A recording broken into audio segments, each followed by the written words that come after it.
ശ്രീമന്നാരായണീയം ദശകം 24 പ്രഹ്ലാദചരിതം ശ്ലോകം 8. ഗജാനന പത്മാർക്കം ഗജാനനമഹർനിശം അനേകദം തം ഭക്താനാം ഏകദന്തമുപാസ്മഹേ. സരസ്വതി നമസ്തുഭ്യം വരദേ ജ്ഞാനരൂപിണി വിദ്യാരംഭം കരിഷ്യാമി സിദ്ധിർഭവതു മേ സദാ. ഗുരുർബ്രഹ്മ ഗുരുർവിഷ്ണുർഗുരുർദേവോ മഹേശ്വര ഗുരുഃ സാക്ഷാത് പരം ബ്രഹ്മ തസ്മൈ ശ്രീ ഗുരവേ നമഃ. ഓം നമോ ഭഗവതേ വാസുദേവായ. തദശങ്കാവിഷ്ട സ പുനരതിദുഷ്ടോസ്യ ജനകോ ഗുരോക്ത്യാ തദ്ഗേഹേ കില വരുണപാശൈസ്തമരുണദ്. ഗുരോച്ചാസാന്നിധ്യേ സ പുനരനുഗാൻ ദൈത്യതനയാൻ ഭവദ്ഭക്തേസ്തത്വം പരമമഭിവിജ്ഞാനമശിഷത്. കഴിഞ്ഞ ശ്ലോകത്തില് പ്രഹ്ലാദനെ വധിക്കുവാനായിട്ട് പ്രയോഗിച്ച മാർഗങ്ങളെല്ലാം പരാജയപ്പെടുന്നത് നമ്മൾ കണ്ടു. ഭഗവത് ഭക്തി, ഉറച്ച ഭഗവത് ഭക്തി മൂലമാണ് പ്രഹ്ലാദനെ എല്ലാത്തിൽ നിന്നും രക്ഷ കിട്ടുവാനായിട്ട് സഹായിച്ചത്, ഭഗവാൻ സഹായിച്ചത്. ഇനി ഇതൊക്കെ പരാജയപ്പെട്ടു കഴിഞ്ഞപ്പോൾ ഹിരണ്യകശിപു ഇനി എന്താണ് ചെയ്തത്?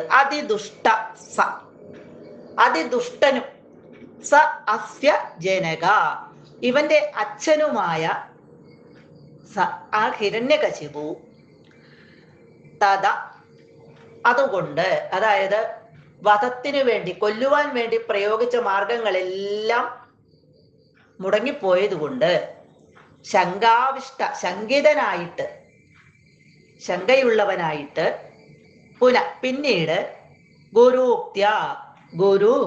ഗുരുവിന്റെ വചനമനുസരിച്ച്, വാക്കനുസരിച്ച് തത് ഗേഹേ, ഗുരുവിന്റെ ഗൃഹത്തില് വരുണപാശയി തം അരുണത് കില, വരുണപാശങ്ങളെ കൊണ്ട് തം, അവനെ അരുണത് കില, ബന്ധിച്ചുവല്ലോ.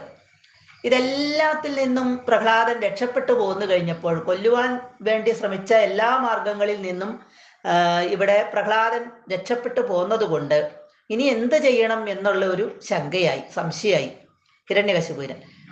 അപ്പൊ ഗുരു പറഞ്ഞു കൊടുത്തു, ഗുരുവിന്റെ ആ ഗൃഹത്തിലെ വരുണപാശങ്ങളെ കൊണ്ട് ഇവനെ ബന്ധിച്ചിടാം എന്ന് പറഞ്ഞു. അപ്പൊ അങ്ങനെ അവനെ ബന്ധിച്ചിട്ടു. അപ്പോൾ പ്രഹ്ലാദൻ എന്ത് ചെയ്തു? സച്ച, പ്രഹ്ലാദനാകട്ടെ ഗുരു അസാന്നിധ്യേ, ഗുരുവിന്റെ സാന്നിധ്യമില്ലാത്തപ്പോൾ, ഗുരു അവിടെ നിന്നും പോയ സമയത്ത് ഇവൻ കെട്ടിൽ കിടക്കുകയാണ്, കെട്ടുപെട്ട് കിടക്കുകയാണ്. എങ്കിലും ഗുരുവിന്റെ സാന്നിധ്യം അവിടെ ഇല്ലാത്തപ്പോൾ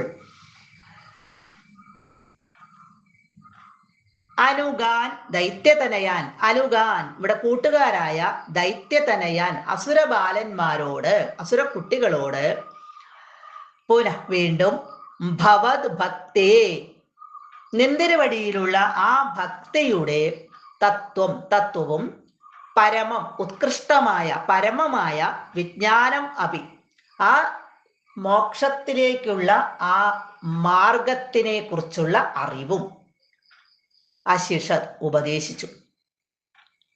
ഇവിടെ പ്രഹ്ലാദനെ വരുണപാശങ്ങൾ കൊണ്ട് ബന്ധിച്ചു ഗുരുവിന്റെ ഗൃഹത്തിലിട്ടു.